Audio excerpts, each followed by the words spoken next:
ये जंगल कितना अच्छा है। यहाँ खाने की कोई कमी नहीं होती। बस चलते जाओ और पेट भरते जाओ। इन छोटे मोटे शिकारियों से भी पेट भर ही जाता है। बस थोड़ी मेहनत करनी पड़ती है। आखिर पापी पेट का सवाल है, उसके लिए इतना तो करना ही पड़ेगा। जो भी मेरे सामने आएगा वही आज मेरी भूख मिटाएगा। आज ये घास कितनी अच्छी लग रही है, हरी भरी और मुलायम। कोई जानवर भी दिखाई नहीं दे रहा। सब साथी पंचायत में गए हैं। मैं यहाँ अकेली ही घास खा रही हूँ और कोई मेरे साथ नहीं आया। रहने दो, मुझे क्या, मैं अकेले ही खा लूंगी। जल्दी खाकर वापस चली जाऊंगी, किसी को पता भी नहीं चलेगा। अकेले कहा बकरी, मैं भी तो हूँ तेरे साथ। देख, तेरा काल खुद तेरे सामने खड़ा है। तू घास खा और मैं तुझे खाऊं, दोनों का पेट भर जाएगा। आज किस्मत ने तुझे सीधा मेरे पास भेज दिया है। अब कोई तुझे बचाने नहीं आएगा। अरे नहीं, क्या तू ही है वो मौत का सौदागर जिसके लिए आज पंचायत लगी है? मुझे शेर की बात मान लेनी चाहिए थी और झुंड में रहना चाहिए था। कृपया मुझे छोड़ दो और जाने दो। मैं दोबारा तुम्हारे रास्ते में नहीं आऊंगी। मुझसे गलती हो गई जो मैं अकेली यहाँ आ गई। मुझ पर दया करो और मुझे जीने दो। ऐसे कैसे छोड़ दूं तुझे? इतनी मुश्किल से तो शिकार हाथ लगा है। तू छोड़ने की बात कर रही है जैसे मैं कोई संत हूँ। कभी नहीं। अब तू सीधे मेरे पेट में जाएगी। मेरी भूख दया नहीं समझती और न ही डर से रुकती है। आज तेरी कहानी यहीं खत्म होगी। बकरी वहाँ से भागने की कोशिश करती है, लेकिन भेड़िया उसे अपनी तरफ खींच लेता है और उसका शिकार कर लेता है। इस राक्षस का पेट इतने में भरने वाला नहीं था, उसका आतंक अभी और बढ़ने वाला था।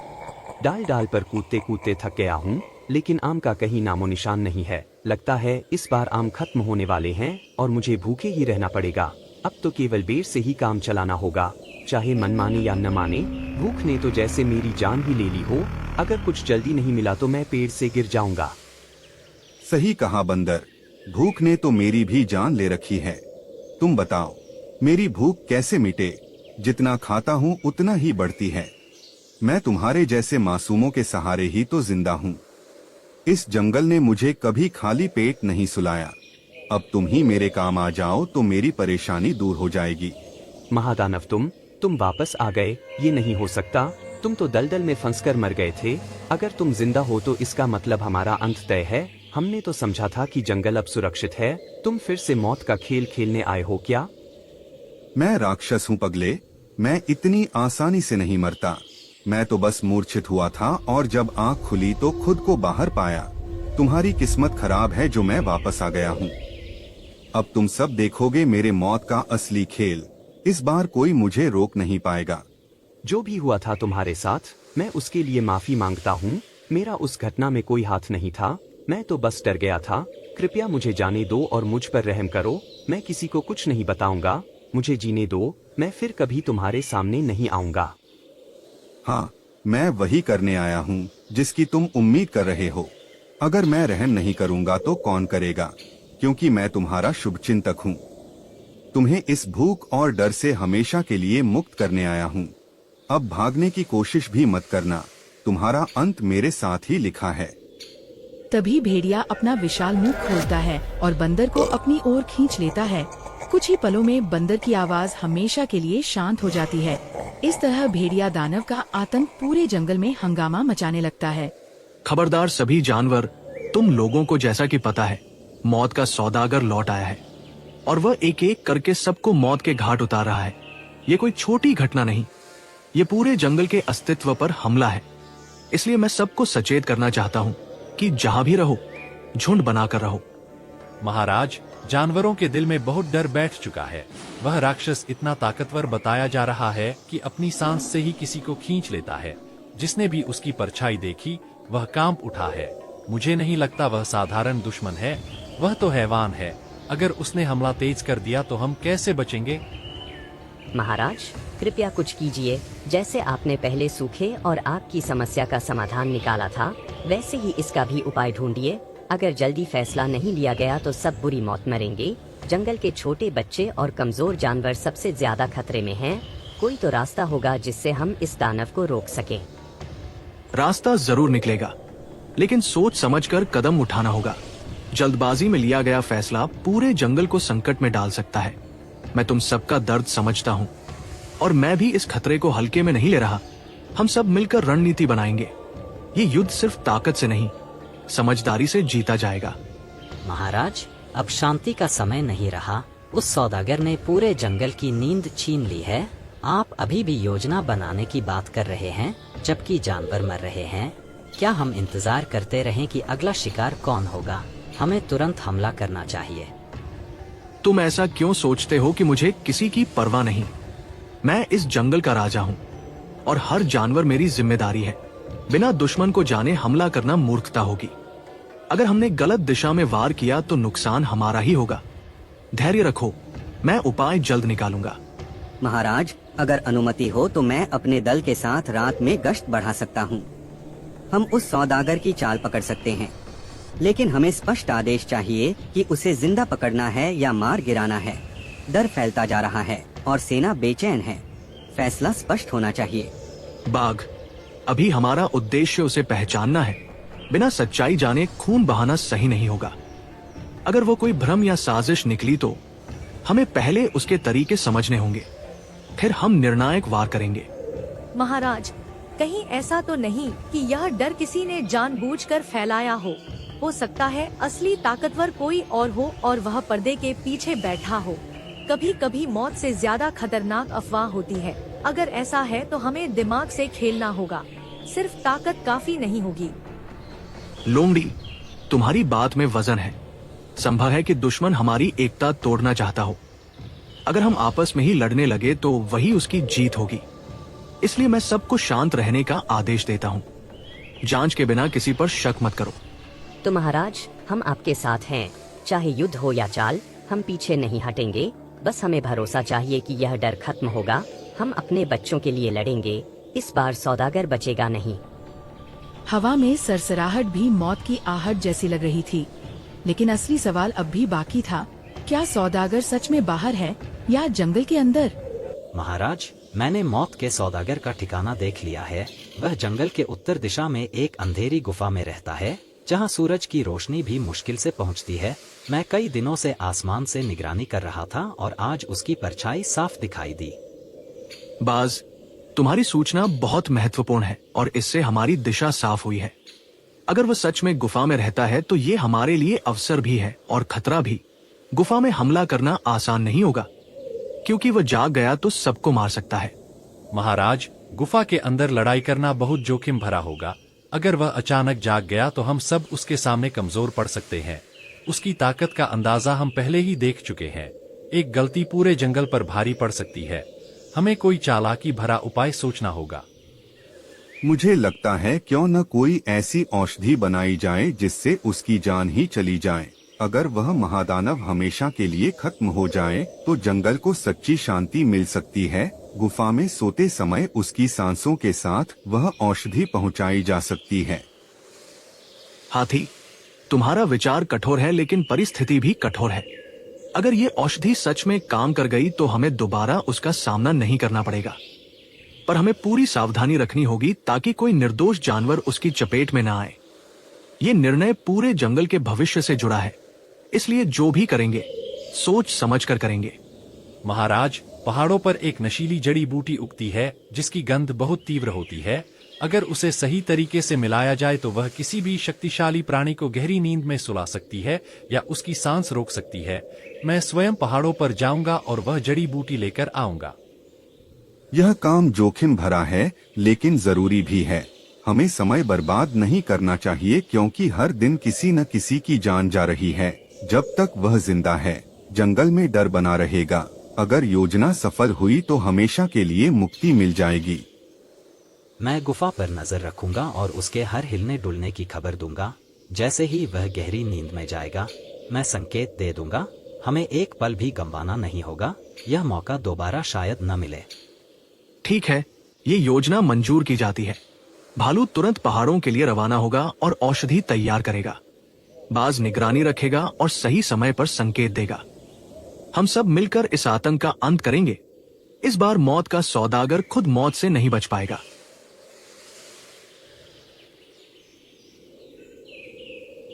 आखिरकार मैं वह नशीली जड़ी बूटी ले आया हूँ जिसके बारे में हाथी ने कहा था।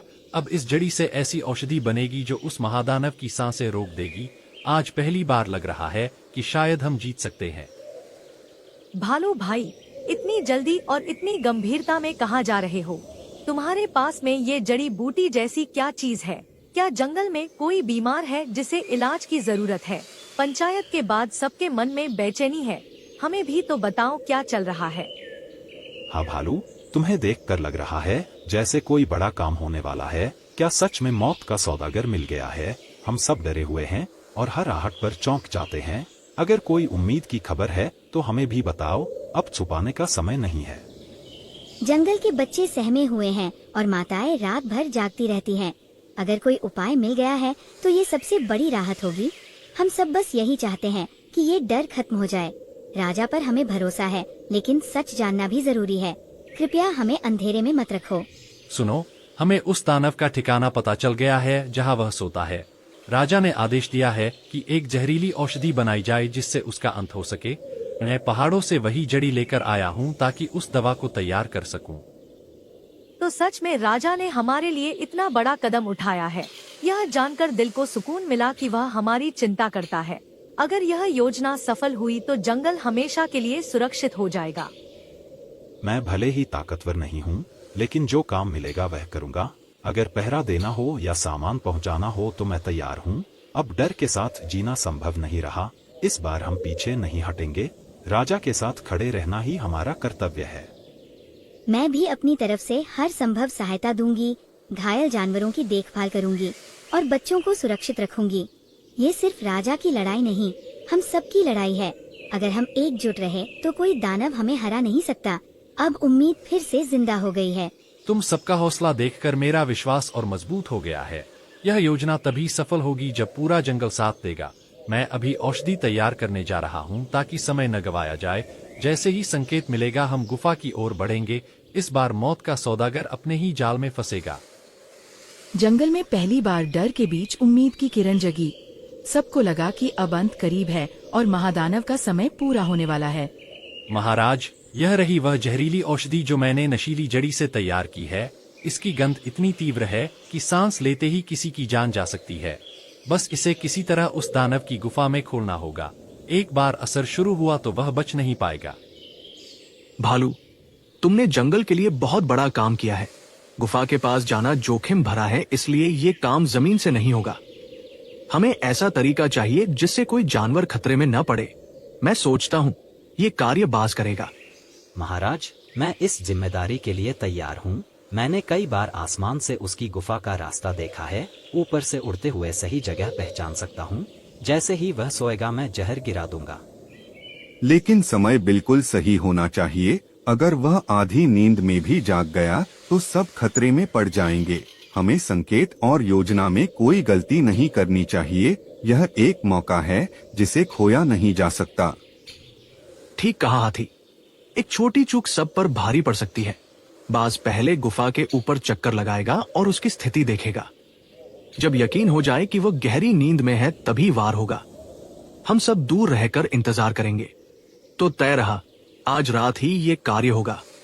कोई शोर नहीं, कोई जल्दबाजी नहीं। सुबह होने से पहले आतंक खत्म होना चाहिए। जंगल नई उम्मीद के साथ जागेगा। हर दिल में डर और उम्मीद साथ साथ धड़क रहे थे। अब सबकी नजरें आसमान की ओर थीं, जहां बाज उड़ान भरने वाला था। गुफा के अंदर दानव गहरी नींद में सो रहा था। उसकी भारी सांसें पूरी गुफा में गूंज रही थी। हर सांस के साथ धूल उड़ती और जमीन कांपती थी। उसका विशाल शरीर पत्थरों के बीच फैला हुआ था। सावधान रहो, कोई आवाज नहीं होनी चाहिए।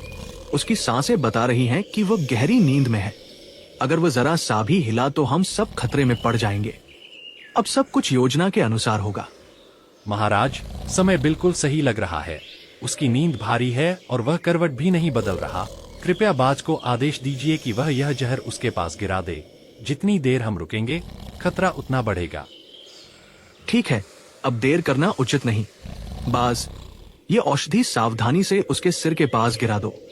ध्यान रहे कि डिब्बा खुलते ही गंध फैलनी चाहिए। एक ही मौका है, चुकना मत। महाराज, मैं तैयार हूँ और पीछे नहीं हटूंगा।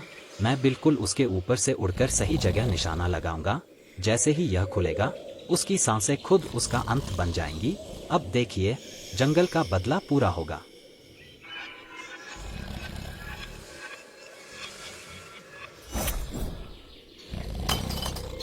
महाराज, जहर खुल चुका है और गंध फैल रही है। अब उसकी हर सांस उसे मौत के करीब ले जाएगी। हमें बस कुछ ही पल इंतजार करना होगा। इस बार वह बच नहीं पाएगा। ये कैसी गंध है जो मेरी सांसों में जलन पैदा कर रही है? किसने हिम्मत की मेरी गुफा में आने की? मेरी छाती भारी हो रही है और सिर चकरा रहा है। कौन है जिसने मौत को मेरे पास भेजा है? सावधान रहो, वो जाग चुका है। उसकी आवाज पहले से कमजोर लग रही है। जहर अपना असर दिखा रहा है। हमें दूरी बनाए रखनी होगी। तुम सब सोचते हो कि मुझे ऐसे हरा दोगे। मैं मौत का सौदागर हूँ और मौत से नहीं डरता। लेकिन ये सांस क्यों टूट रही है और शरीर साथ क्यों नहीं दे रहा? नहीं, मैं हार नहीं सकता। महाराज, उसकी चाल लड़खड़ा रही है। वह ठीक से खड़ा भी नहीं हो पा रहा। जहर उसकी नसों में फैल चुका है। बस कुछ ही पल और। उसकी आंखों की चमक फीकी पड़ रही है। वह हमें देख तो रहा है, लेकिन हमला करने की ताकत नहीं बची। गंध ने उसकी सांसों को जकड़ लिया है। अब उसका अंत निश्चित है। नहीं, यह संभव नहीं है। मैं इतने छोटे प्राणियों से कैसे हार सकता हूँ? मेरी सांसें, मेरी ताकत सब छिन रही हैं। क्या यही मेरा अंत है? देखो, वो गिर चुका है और अब उठ नहीं पा रहा। उसकी सांसें टूट रही हैं और आंखें बंद हो रही हैं। आज जंगल उसके डर से मुक्त हुआ है। मौत का सौदागर खुद मौत का शिकार बन गया। धीरे धीरे भेड़िया तड़पता हुआ जमीन पर गिर गया। जहरीली गंध ने उसकी हर सांस छीन ली और उसका शरीर निश्चल हो गया। गुफा में सन्नाटा छा गया और वर्षों बाद जंगल ने राहत की सांस ली। जंगलवासियों, आज मैं गर्व से घोषणा करता हूँ कि हमने कर दिखाया। वर्षों से फैला मौत का आतंक आज समाप्त हो चुका है। ये जीत किसी एक की नहीं, हम सबकी है। आज से हमारा जंगल फिर सुरक्षित है। महाराज, यह आपकी दूरदर्शिता का परिणाम है। आपने सीधे युद्ध के बजाय बुद्धि से काम लेने का निर्णय लिया। अगर हम आवेश में आ जाते तो शायद कई जानें चली जाती। यह जीत एकता और धैर्य की जीत है। मैं तो बस अपना कर्तव्य निभा रहा था। पहाड़ों से जड़ी लाना आसान नहीं था, लेकिन जंगल की सुरक्षा सबसे बड़ी थी। औषधि तभी असरदार बनी जब सबने उस पर भरोसा किया। यह हम सबकी सामूहिक शक्ति का प्रमाण है। अगर महाराज का आदेश और विश्वास न होता तो मैं यह कार्य नहीं कर पाता। आसमान से सही समय देखना और निशाना लगाना जोखिम भरा था, लेकिन मुझे पता था कि नीचे पूरा जंगल मेरे साथ खड़ा है। आज मेरे पंखों को भी गर्व महसूस हो रहा है। अब हमारे बच्चों को डर कर नहीं जीना पड़ेगा। रातें फिर से शांत होंगी और कोई दहशत नहीं रहेगी। यह जीत हमें याद दिलाएगी कि हम कमजोर नहीं हैं। जब हम साथ हों तो कोई दानव बड़ा नहीं होता। मैंने पहली बार देखा कि एकता कितनी बड़ी ताकत होती है। हम अलग अलग कमजोर लग सकते हैं, लेकिन साथ हों तो अजेय हैं। राजा का साथ देना हमारा कर्तव्य था। आज गर्व है कि हम डटे रहे। इस युद्ध ने हमें एक सीख दी है। डर से भागने के बजाय उसका सामना करना जरूरी है। अगर हम बिखर जाते तो दानव जीत जाता। हमारी समझदारी ने हमें बचाया है।